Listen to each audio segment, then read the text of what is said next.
Salam guys, Muaz Malik di sini. Okay, so 7 hari bulan ni Xiaomi Malaysia akan lancarkan siri Xiaomi 14 secara rasmi lah dekat pasaran Malaysia. Tapi instead of 3 device macam tahun lepas, so tahun lepas kita ada Xiaomi 13 dan kemudian Xiaomi 13 Pro. Lepas tu few months macam tu baru diorang keluar Xiaomi 13 Ultra. Untuk tahun ni tak kisahlah pasaran global ke ataupun pasaran Malaysia ke, Xiaomi hanya akan keluarkan 2 device saja, iaitu Xiaomi 14 dan Xiaomi 14 Ultra. Bagi aku, keputusan diorang ni memang keputusan yang bijak lah. Sebab kalau macam tahun lepas aku ada mempertikaikan jugalah kenapa ada Xiaomi 13 Pro kan. Sebab jurang di antara Xiaomi 13 Pro dan 13 Ultra dia tak terlampau jauh sangat tau. So orang akan end up untuk go for Xiaomi 13 Pro instead of yang Ultra. Tapi tahun ni bila 14 dan 14 Ultra okay, make sense lah kan. So kalau nak flagship ambil 14. Kalau nak yang super flagship ambil yang Ultra, Xiaomi 14 Ultra. Dan pada hari ni, aku nak spesifik untuk cerita berkenaan dengan Xiaomi 14 saja. Just note that,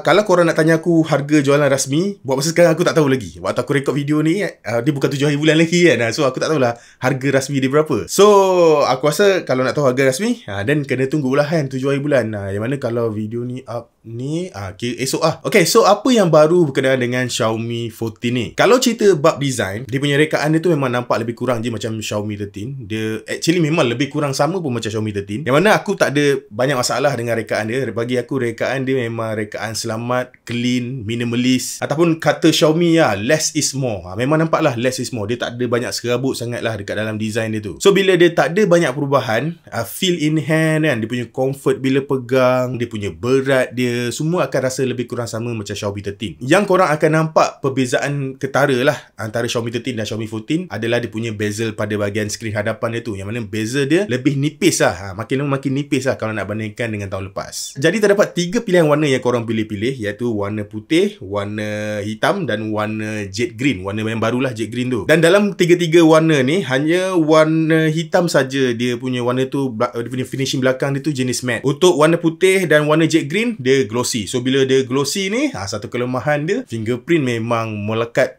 tak ingat dunia lah kan, akan melekat dekat dia punya permukaan belakang dia tu. So aku memang sangat sarankan untuk korang pakai casing kalau tak nak belengah-belengah tu semua. Casing yang dia bagi pun memang cantik lah. Dia bukannya typical casing Lucina yang selalu korang dapat tu kan. Dia memang berkualiti punya casing lah. Jadi pada skrin hadapan dia tu, dia punya size skrin dia adalah bersaiz 6.36 inci. Jadi maknanya Xiaomi 14 ni diklasifikasikan sebagai smartphone compact lah kan. Sebab dia kecil sikit. So skrin dia menggunakan Crystal Res AMOLED yang mempunyai pixel density sebanyak 460 ppi. So memang super sharp, super tajam. Dan skrin dia juga menyokong LTPO lah 1Hz sehingga 120Hz. Dan panel AMOLED yang digunakan pada Xiaomi 14 ni dinamakan sebagai C8 display. Yang mana C8 display ni dia adalah 17% lebih efisien tenaga. Dan kemudian dia punya brightness tertinggi pun memang sangat tinggi lah, iaitu 3000 nits. Dan kemudian skrin ni juga menyokong HDR10+,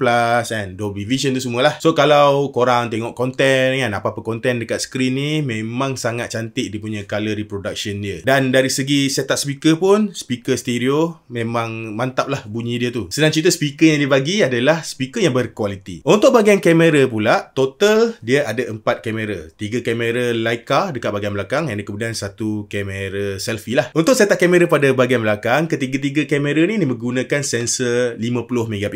So 50MP ultra wide, 50MP main dan 50MP kamera telefoto. Tapi walaupun dia hanya ada 3 kamera, dalam setting kamera tu sendiri, even Xiaomi sendiri pun banyak iklankan Xiaomi 14 ni dia mempunyai 4 focal length yang korang boleh gunakan lah, iaitu satu 14mm kamera ultra wide dia, dan kemudian 23mm untuk kamera utama, lepas tu 46mm kamera utama juga, maknanya dia digital crop, dan last kali adalah 75mm untuk kamera telefoto. Dan ketiga-tiga kamera dia juga turut didatangkan dengan lens khas lah daripada Leica, iaitu Simulacc lens. So Simulacc lens ni memang agak popular lah, and dia popular disebabkan dia punya kualiti dia, yang mana dengan menggunakan lens ni korang boleh dapat bukaan aperture yang lebih besar, dan bila bukaan aperture dia lebih besar, dia punya capture time dia pun lebih pantas lah. Dan kemudian untuk optical image stabilization hanya hanya dua kamera saja yang dapat, iaitu kamera utama dan kamera telefoto lah. Kamera ultrawide tak adalah optical image stabilization tu. So dia mungkin kalau korang record video, dia akan gunakan electronic image stabilization. Dan apa yang menarik juga untuk Xiaomi 14 kali ni adalah sensor yang digunakan. Sensor untuk main kamera dia, yang mana Xiaomi gelarkan sebagai Light Fusion 900 image sensor. So sensor kamera ni diorang co-engineered lah dengan Leica kan. Diorang kerjasama rapat dengan Leica untuk hasilkan sensor ni. So size sensor dia ni adalah 1/1.31 inch. Dan pada siri kali ni juga diorang perkenalkan floating lens lah untuk Xiaomi 14. Untuk capability video pula, macam biasalah, kamera utama korang boleh record sehingga 8K, and then kemudian dia ada 10-bit lock recording. Lepas tu ada juga movie red focus kan, yang dia bila pandang kamera dia blurkan belakang. Lepas tu bila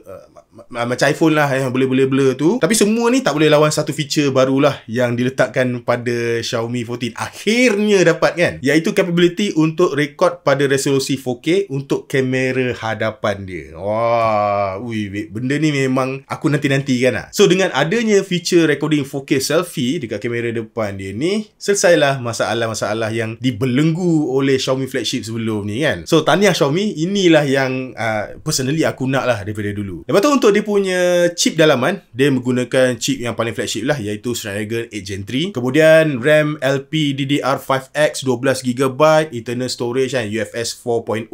Ada dua size, iaitu 256 dan 512GB. Dan untuk dia punya operating system, dia gunakan Xiaomi HyperOS yang terbaru. So HyperOS ni, of course lah, seperti yang korang sedia maklum, HyperOS ni dia menggantikan MIUI. Jadi untuk first glance memang tak ada apa banyak sangat perbezaan lah kalau bandingkan dengan MIUI itu sendiri. Tapi apa perbezaan yang aku nampak adalah, pertama dari segi dia punya size storage yang dia makan untuk software dia makin lama makin kurang lah. So kalau dulu MIUI dia akan makan dalam 12 hingga 13GB, tapi kali ni dia just makan dalam 9GB macam tu. So makin kurang lah dia punya size storage dia tu. Dan banyak perubahan HyperOS ni dibuat dari segi dalaman dia, bukan dari segi luaran. So dia punya UI dia pun, kalau korang tengok, dia akan nampak lebih banyak rounded corners kan. Lepas tu dia punya material UI punya feel pun memang makin kuat. Dan HyperOS ni dibuat sebenarnya untuk selaraskan dengan produk-produk lain daripada Xiaomi lah. Contohnya macam dia orang punya smart car, dia orang punya home device kan, ataupun barang-barang lain lah selain daripada smartphone. So lepas ni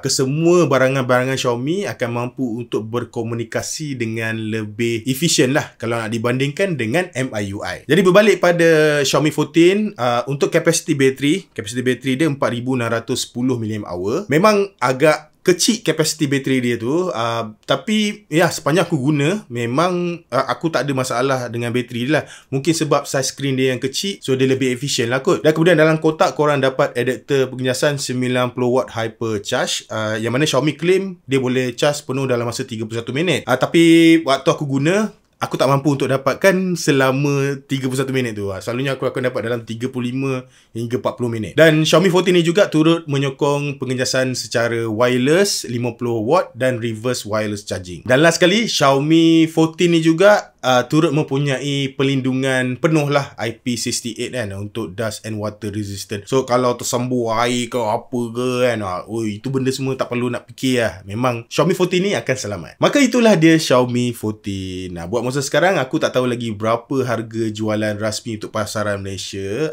tapi macam biasalah, once bila aku dapat tahu harga dia, aku akan letakkan harga dekat dalam description box di bawah, dan aku akan letakkan juga link pembelian dekat dalam description box di bawah. So kalau korang rasa video ni best, jangan lupa untuk tinggalkan like dan subscribe.